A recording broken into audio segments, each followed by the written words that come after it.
আসসালামু আলাইকুম। Hi friends, আমি ফাইজুল হক। আমরা সবসময় বলি যে আপনাদের যদি কোনো প্রশ্ন থাকেন তাহলে এই প্রশ্নগুলো আপনারা আমাদের যে ইউটিউব চ্যানেল আছে, এই যে ভিডিওটি আপনি দেখছেন, এই ভিডিওর নিচে কমেন্ট বক্স আছে।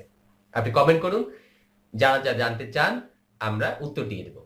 সেই হিসেবে আমরা কিছু প্রশ্ন পেলাম যারা জানতে চেয়েছেন নিষিদ্ধ সহবাস কি, হ্যাঁ, বা কখন, কোনটা নিষিদ্ধ সহবাস।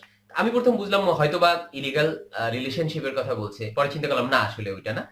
হয়তো প্রশ্নকর্তা যিনি প্রশ্নটা করেছেন তিনি জানতে চেয়েছেন আমাদের কাছে যে কখন কোন সময় ফিজিক্যাল রিলেশন করা যাবে না। যাই হোক, আমরা বলে দিচ্ছি ফ্রেন্ডস। প্রথম ১ নম্বর শর্ত হচ্ছে যে যখন পিরিয়ড হয় বা মেনস্ট্রুয়েশন হয় বা মাসিক হয়, ঠিক ওই সময় সেক্সুয়াল রিলেশনটা করা যাবে না, এটা একটা নিষিদ্ধ টাইম। ২ নম্বর হচ্ছে যখন একটি মেয়ে গর্ভবতী হয় তখন প্রথম ৩ মাস এবং শেষের ৩ মাস ফিজিক্যাল রিলেশনে জড়ানো যাবে না, হলো ২ নম্বর। ৩ নম্বর হচ্ছে যে এমন কোন রোগ যা এক দেহ থেকে অন্য দেহে ছড়ায়। কি এমন কোন রোগ যা এক দেহ থেকে অন্য দেহে ছড়ায়? যেমন যে একটু উদাহরণ দেই, গনোরিয়া, সিফিলিস, এগুলো এক দেহ থেকে অন্য দেহে ছড়ায়। যদি উইদাউট প্রোটেকশন এটা করা হয়, ফিজিক্যাল রিলেশন করা হয় বা সেক্সুয়াল রিলেশন করা হয়। তারপরে হেপাটাইটিস, বিভিন্ন হেপাটাইটিসের ক্যাটাগরি আছে অবশ্য, এগুলো ছড়ায়।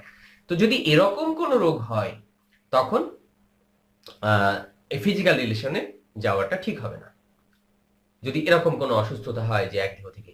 এছাড়া বাকি যদি সুস্থ থাকে, কারো অন্য কোনো রোগ না থাকে, বড় ধরনের কোনো অসুস্থতা না থাকে, যদি উভয় পার্টনারদের মধ্যে একটা বোঝাপড়া থাকে, তাহলে সেক্সুয়াল রিলেশনে যেতে কোনো সমস্যা নেই। আশা করি আপনারা বুঝতে পেরেছেন কোন কোন সময়টা। আমরা ৩ টে জিনিস বললাম।